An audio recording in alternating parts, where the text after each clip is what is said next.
My heels clicked softly against the office floor as I walked in, holding my breath like it was my very first day all over again. Months of maternity leave had been filled with late-night feedings, lullabies, and those soft baby giggles that melt your heart, but they had also pulled me away from this buzzing world of coffee breaks, office gossip, and endless emails. Coming back felt comforting and intimidating at the same time, as if I was stepping into two different lives. The moment my coworkers spotted me, their faces lit up and their voices rose with excitement. They weren't just welcoming me back, they were eager to meet the tiny miracle I had talked about for months. And even though my stomach fluttered with nerves, I couldn't wait to show them the little piece of my heart waiting at home. The night before, I had stood in my son's nursery, rocking him gently while setting up a sleek little camera on the shelf. Nothing fancy, just a baby monitor with video and audio, something simple to keep me connected during the day. I laughed at myself, thinking maybe I was being a little too cautious. But that's what motherhood does. It stretches your instincts until you double-check every lock, every blanket, every single breath. If I could peek in on him while sipping my coffee at work, wasn't that just one more layer of peace of mind? I didn't even mention it to my husband. Why would I? It felt harmless. That first morning back, I woke up earlier than usual, carefully laying out my clothes like a soldier preparing for battle. I kissed my baby's forehead, inhaling that sweet, powdery scent mothers never forget, and whispered that I'd be back soon. With one last glance at his crib, I left for work, carrying my nerves like a secret under my jacket. The city outside felt louder, the traffic sharper, and my thoughts scattered between spreadsheets and baby bottles. Yet, beneath all the nerves, I felt a spark of pride. I was balancing two worlds now. I was stepping back into my career without stepping away from motherhood. Or so I thought. When I stepped into the office, it felt like nothing had changed, and yet everything had. My desk was right where I'd left it, with a stack of old sticky notes clinging stubbornly to the edges. But now I wasn't just Nancy from accounting. I was Nancy, the new mom. Everyone circled around me, smiling, asking questions, trying to catch up on the past few months of my life. Their curiosity was sweet, almost overwhelming, and I could feel the pride bubbling inside me. I had a story to share, and his name was my son. I answered their questions with laughter, with little anecdotes about midnight feedings and first smiles, though I left out the exhaustion, the tears, the days I felt like I was failing. That was the thing about motherhood. People only wanted the shiny moments. Still, I didn't mind. For a few minutes, I basked in their admiration, letting myself feel like I had accomplished something extraordinary. And in a way, I had. Every mother knows it. Carrying life, giving birth, surviving those first weeks. It's nothing short of heroic. Even with their excitement, there was a restlessness under my skin. I kept glancing at the clock, thinking about the monitor, wondering if my baby was napping or stirring, if the house was quiet or filled with tiny cries. My husband had promised he'd take care of everything while I was away, and I believed him. But still, the thought of having that little camera tucked neatly on the shelf gave me comfort. It was my invisible thread, my secret way to stretch across the miles and peek into my baby's world while sitting at my desk. By lunchtime, the office buzz had quieted, and I finally had a moment to breathe. I sat at my desk, my salad barely touched, when I caught myself glancing at the laptop. The baby monitor app sat there like a secret I couldn't wait to open. My coworkers were still curious, still whispering and sneaking looks in my direction, waiting for the moment they'd get to see him. Part of me wanted to keep him all to myself, but another part, the proud, glowing part of me, was ready to share. I thought about the night I brought him home from the hospital, the way his tiny fists had curled around my finger, fragile but fierce at the same time. That memory always hit me in the chest like a wave. Motherhood had turned my world upside down, but it also gave me an anchor, a reason to keep moving forward no matter how tired I was. Showing him off to the people who had walked with me through my career felt like bringing two halves of my life together. I wasn't just a mom, and I wasn't just an employee. I was both now. So I smiled, told them I'd give them a little peek after lunch, and opened my laptop. The app loaded slowly, like it was teasing me, keeping me suspended between two worlds. My heart raced in anticipation, not from fear, but from love. I was about to show them the most beautiful thing I had ever created, the reason behind my sleepless nights and glowing mornings. I leaned closer to the screen, ready for the reveal, completely unaware of what was waiting for me. Everyone gathered around me, balancing their sandwiches and coffee cups, leaning in like children waiting for story time. I clicked the app open, my pulse quickening as the nursery feed flickered onto the screen. I expected to see my son curled up, maybe shifting in his sleep, his little chest rising and falling. For a second, the picture was blurry, static cutting across the screen. And then, the image sharpened, pulling the breath right out of me. It wasn't just the crib. It wasn't just my baby sleeping soundly in the corner. My husband was there. He was standing in the nursery. But he wasn't alone. Another woman stood beside him, close enough that I could see the tilt of her head, the shine of her hair catching the light from the night lamp. My chest tightened, my fork clattered to the floor, but I couldn't look away. And then it happened. He leaned in, kissed her, right there, in the room where our son slept. The silence at the table was deafening, broken only by a sharp intake of breath from one of my co-workers. Then came the gasps, the whispers, the murmurs I didn't want to hear. I wanted to slam the laptop shut, to rewind the moment, to tell myself it was some kind of mistake. But the image was right there, burned into my brain, live and undeniable. My face felt hot, humiliation spreading through me as I realized what they had just witnessed, not just my private heartbreak, but my public unraveling. My co-workers shifted uncomfortably, their eyes darting between me and the screen, unsure of what to say. Someone reached out, maybe to close the laptop, maybe to comfort me, but I pulled it back, my hands trembling. I couldn't stop watching, even though every second felt like a knife twisting deeper. The woman laughed softly, brushing her hand against his arm like she belonged there, like she had any right to be in that sacred space. My stomach churned, and a bitter taste filled my mouth. It wasn't just betrayal. It was betrayal in the worst place imaginable. That nursery wasn't just a room. It was where I had whispered lullabies, where I had prayed over my son during sleepless nights, where I had felt the weight of motherhood settle into my bones. And there they were, staining it with something ugly and cheap. I wanted to scream, to throw the laptop across the room, to demand answers right then and there. Instead, I sat frozen, my co-workers' horrified silence pressing down on me. The humiliation cut deeper than the betrayal itself. It wasn't just that my husband had cheated. It was that I had found out in front of an audience with people I respected, watching my world collapse in real time. Their pitying looks were unbearable, each one a reminder that my private pain was now their office gossip. I swallowed hard, fighting back tears, my throat burning as I forced the laptop shut. My hands were shaking, but inside me, something else was stirring too. A fire, slow and dangerous, rising with every heartbeat. I excused myself, or maybe I didn't. I honestly can't remember if any words actually left my mouth.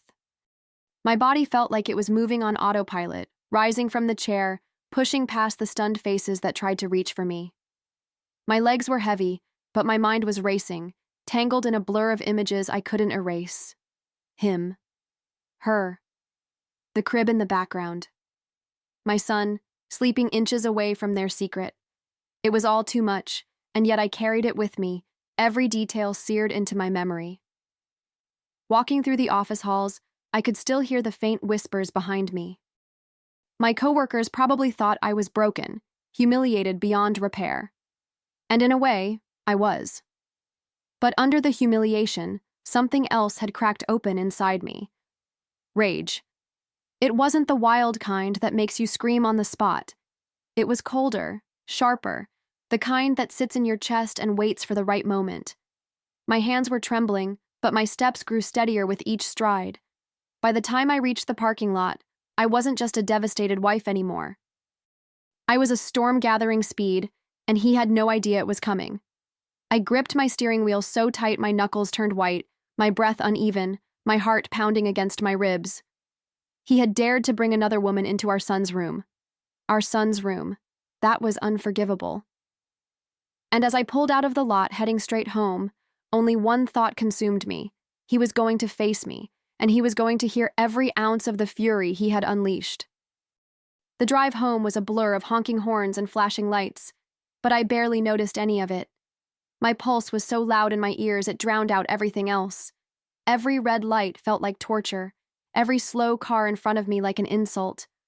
My grip on the steering wheel was unrelenting, as if letting go would make the anger spill out uncontrollably.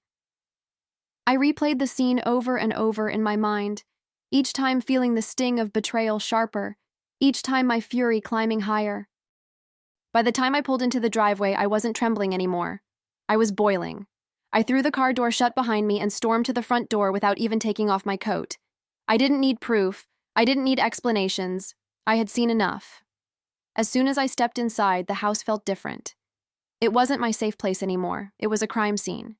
And he, standing somewhere within it, was the criminal who had dared to break something sacred. "How dare you do this in our son's room?" The words ripped out of me before I even saw him. My voice echoed through the hallway like fire catching dry wood, unstoppable and consuming. He appeared in the living room, his face pale, his body frozen in shock. The other woman darted past me, fumbling with her bag, rushing out the door without meeting my eyes. The slam of wood behind her only fueled my rage.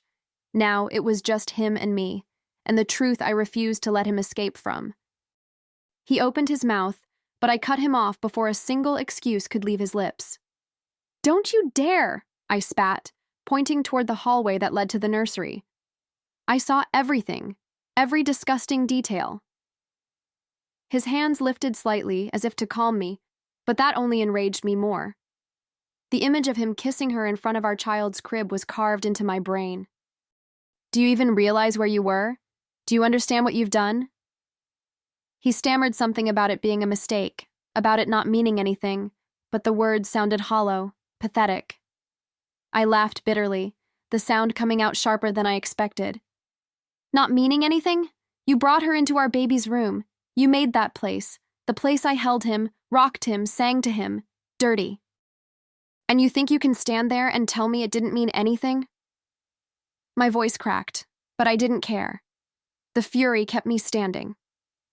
He finally looked down, his silence almost worse than the lies. For a split second, I saw the man I had once trusted, the man I had built a life with. But that image was shattered, replaced by the stranger standing in front of me now. I felt the betrayal not just as a wife, but as a mother. He hadn't only betrayed me, he had betrayed our son, our family, our home, and I refused to let that go unanswered. I stepped closer, close enough that he had to back up, his shoulders brushing the wall. "You think you can explain this away? You think some pathetic apology will erase what I saw?" My voice was low now, steady in a way that scared even me. He tried again to speak, but I wouldn't let him. Every word I had bottled up during that drive home was spilling out now, fierce and unrelenting. "You broke us. You broke me. And you did it in front of our son." His eyes darted toward the nursery door, like maybe the sight of it would soften me, remind me of the love we once shared. But it only fueled me more. That door represented everything he had taken for granted, everything he had stained with his betrayal. I pushed past him, shaking, needing to put a barrier between myself and his lies. I refused to give him the power to twist this, to manipulate me into silence the way he always tried when things got tough. Standing at the edge of the hallway, I felt the fire inside me surge higher. This wasn't just an argument, it was the breaking point. My marriage wasn't cracked, it was shattered, lying in pieces at my feet. And as I turned toward the nursery, where my baby slept peacefully, I knew my next move wasn't about him anymore. It was about protecting the only part of my life that still felt pure, untouched, and worth fighting for. I walked into the nursery with my heart pounding so hard I thought it might wake him. The soft glow of the nightlight wrapped the room in calm, but inside me there was nothing but chaos. I leaned over the crib and saw his tiny chest rising and falling, his lips parted in the purest sleep. For a moment, the fire in me quieted, replaced by something deeper, an ache to protect him at any cost. I slid my arms under his warm little body, and as soon as I held him close, the decision was made. Behind me, I could hear his footsteps, his voice calling my name with a desperate edge I'd never heard before. He was pleading now, begging me not to do what I was about to do, but the sound only pushed me further. His words were empty, flimsy threads compared to the solid weight of my baby against my chest. I reached for the diaper bag, my hands moving quickly, stuffing in bottles, wipes, a few clothes, not enough for forever, but enough for right now. He stepped into the doorway, his eyes wide, his arms out like he could physically stop me. "Please," he whispered, broken, "don't take him." I turned to face him, my voice sharp and steady. "You've already lost me. You won't take him down with you." The words cut the air between us, and for the first time he had nothing left to say. Just silence. Just the weight of what he had destroyed hanging over him as I moved past. My steps were quick, almost frantic, as I made my way down the hall with my son pressed tightly against me. I didn't look back, not once. The sound of his voice calling after me bounced off the walls, but it no longer touched me. That voice used to mean safety, partnership, love. Now it was the voice of a stranger, someone who had crossed a line that could never be uncrossed. My baby shifted slightly against my shoulder, and I whispered a promise into his hair. "I've got you. You're safe with me." At the front door, I fumbled with my keys, my hands trembling, though not from fear anymore. It was adrenaline, power. The realization that I was no longer trapped in the version of life he had ruined for us. I could feel the cool night air creeping through the cracks of the door as I pulled it open, sharp and refreshing, like freedom itself. Behind me, he tried one last time, a choked-out apology, some mix of desperation and regret. But I didn't let it reach me. His words no longer held weight. Stepping outside, the night wrapped around me, cool and steady. My car sat waiting in the driveway, headlights reflecting faintly in the dark, like a beacon pulling me forward. I tightened my grip on my son, pressed a kiss against his soft cheek, and headed straight for it. I wasn't running away. I was walking toward something stronger, safety, dignity, and a chance to start again. The house behind me wasn't a home anymore.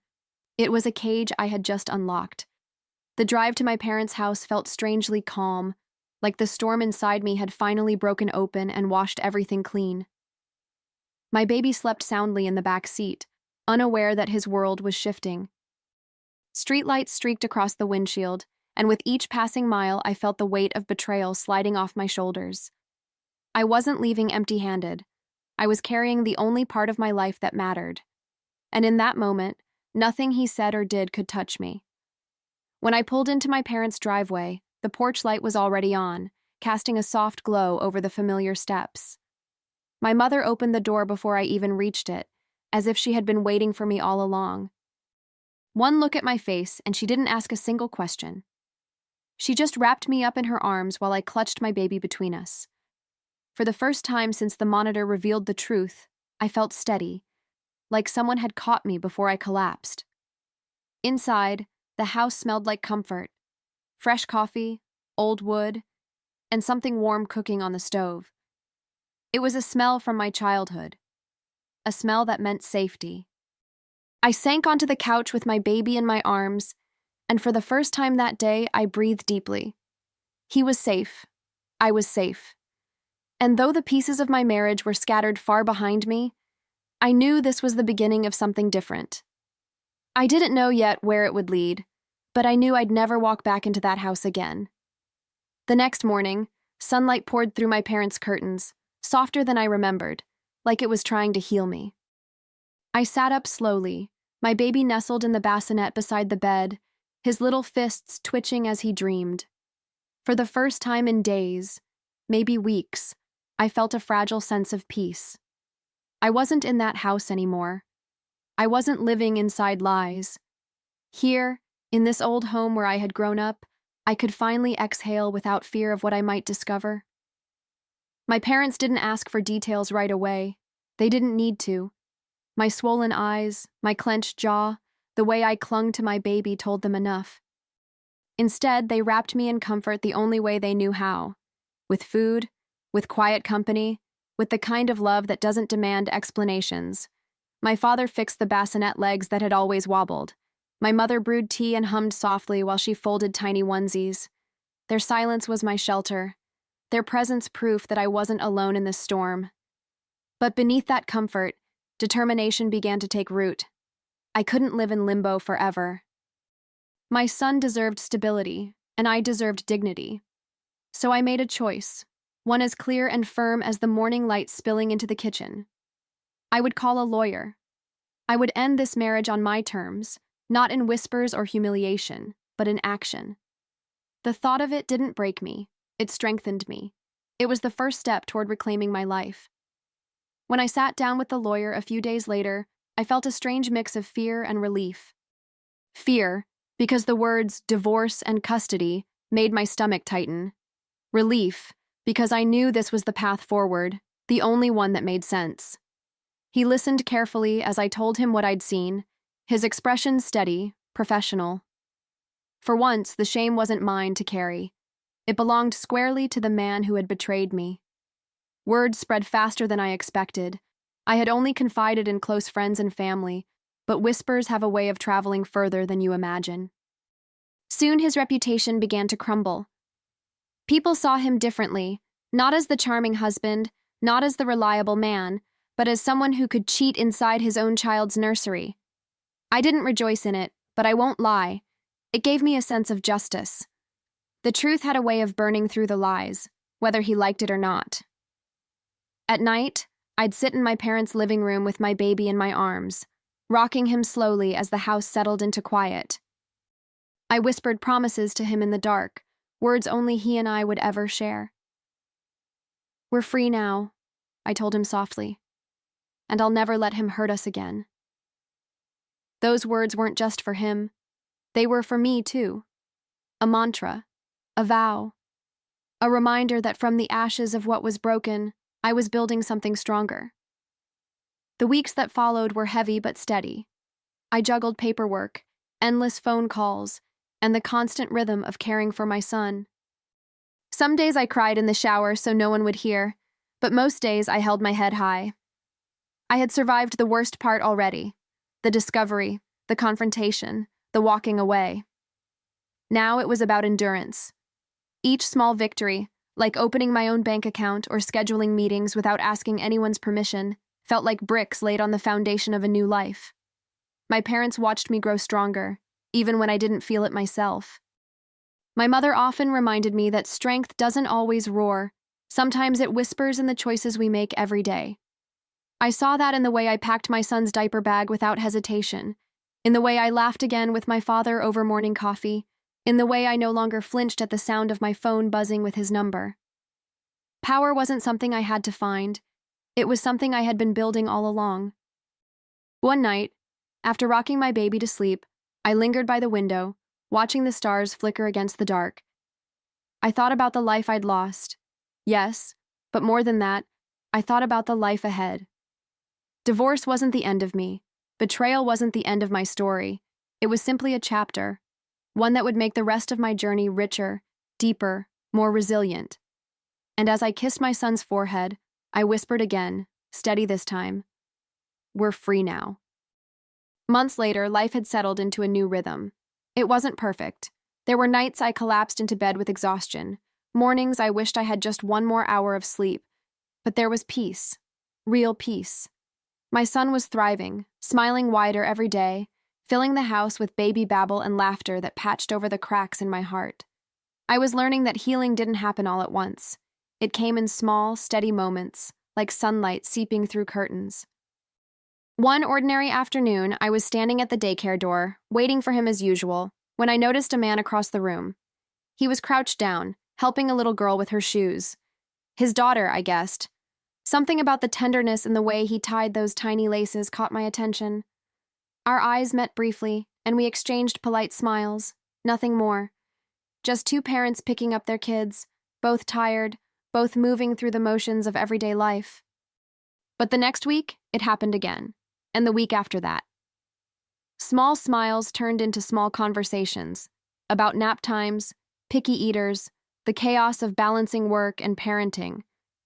There was no rush, no spark like in the movies.